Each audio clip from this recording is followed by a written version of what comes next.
Good thing I have a name we're starting with B. Let's see, it's BCSS. STSA.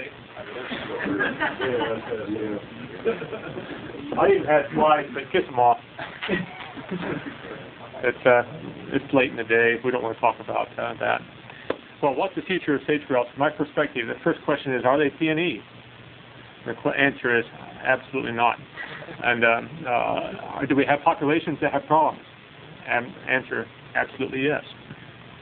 If you look at the federal endangered definition, and I have it on a slide, the answer is, yep, some populations could be considered endangered. If you only got 6 males, or 2 to 10 birds, the threat of extinction is immediate. Okay. I also have a threatened definition up there. Some of the populations, some of these small populations can meet that. Less than 100 birds, yeah, possibly could be listed as threatened or considered threatened.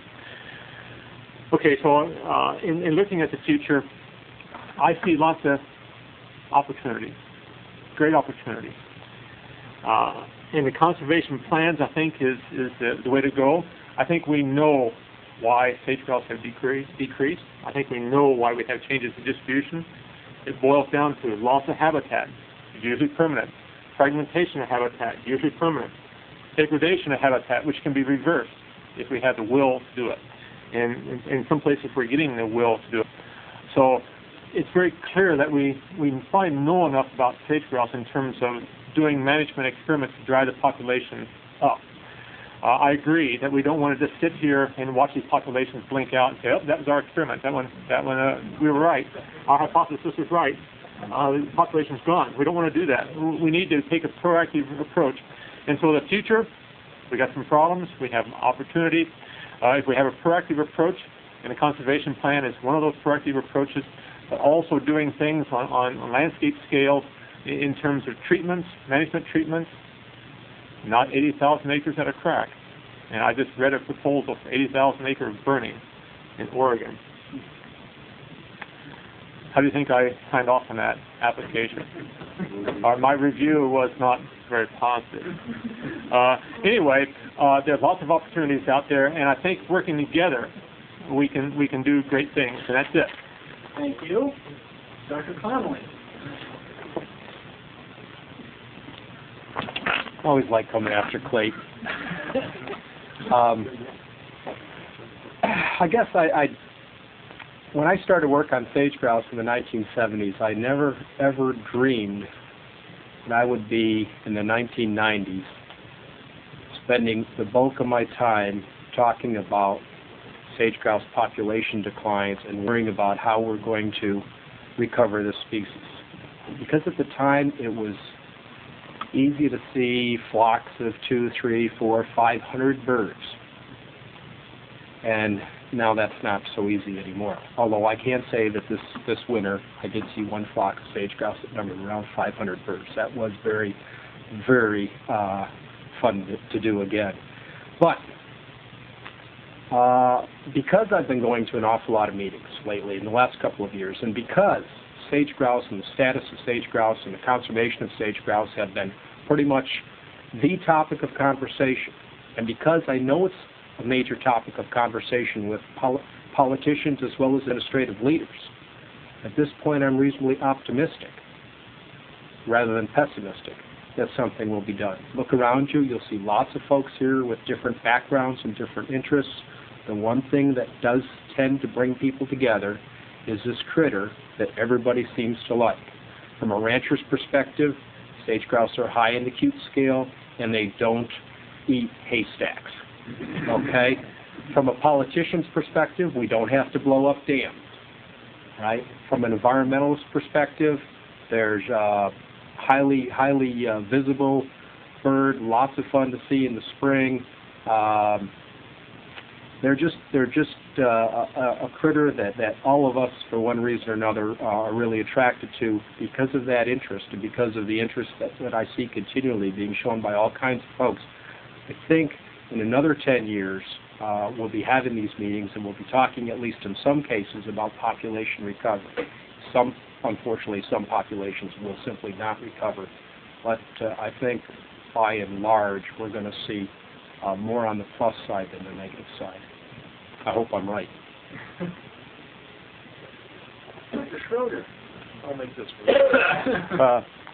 Basically, 1916 Hornaday, how do you pronounce his name? He talked about the problems with sage grouse. Patterson in the 50s was talking about the same thing.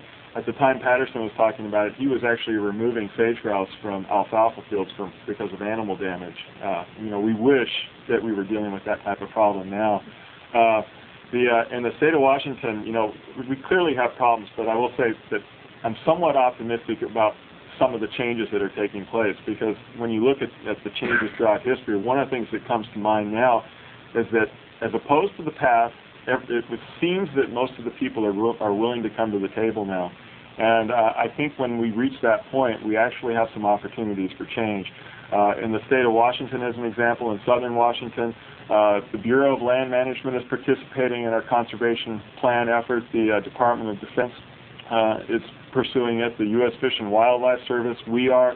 The Indian reservations, they're sending people to these meetings as well. And private landowners are clearly interested as well.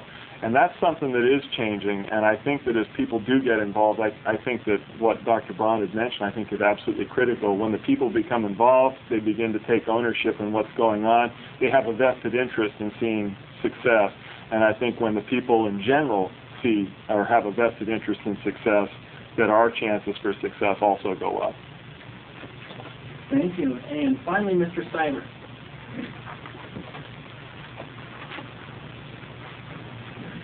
That's a pretty tough deal. You get three of the top guys that deal with sage grouse come up and they give you their thoughts, and then you get to wrap it up.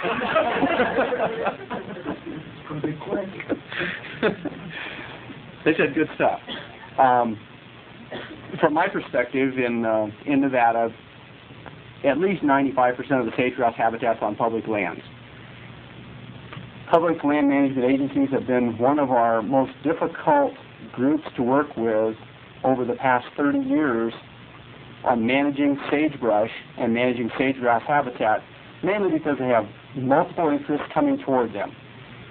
In the last 2 or 3 or 4 years, we've seen a relatively dramatic change with land management agencies managing your public lands, looking at sage grouse and sage grouse habitat. A case in point, several weeks ago, a fellow from the BLM called me up and he said, it was fire at 5 acres too large for sage grouse. 3 years ago, the fellow would have said, well, we're not going to worry about stuff at all. We're just going to let it burn. We're not going to really worry about rehabbing it. But our country has big problems with carpet sage grouse. We know that Braun interests stands on hundreds of thousands of acres without a sage grouse production. Now we're talking about converting what's left in sage grouse communities and trying to stop those kinds of things. Certainly, we'll continue to do that in land management agencies in Nevada and around the rest of the world. We're first to identify sage grouse and the sage grouse as a critical component. Not just for sage grouse, but for all sage grouse of the species. We can take what we have right now and then we selectively improve those habitats that may be degraded or lack understanding and selectively improve those types of habitats. Eventually, what we do is we identify the landscape scale of the species. And I think in those things, it is not renewed interest in sage grouse. Sage grouse have been interesting to a lot of people for a long time, but they've never been elevated to this level of interest from such a diverse group of people.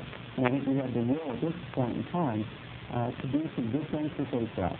I wouldn't disagree at all that we'll have some populations that will break out, but we will see some populations that will improve, and we'll see populations that will improve dramatically over the next period of time. But probably the best part of it is I think we'll see a number of habitats that will become more secure. And with that, I think the outlook isn't great, but I think the outlook is better than it was 5 years ago as we started this decline. And I think community involvement and the public's buy-in to believing that they're birds is probably the most important thing that we can do.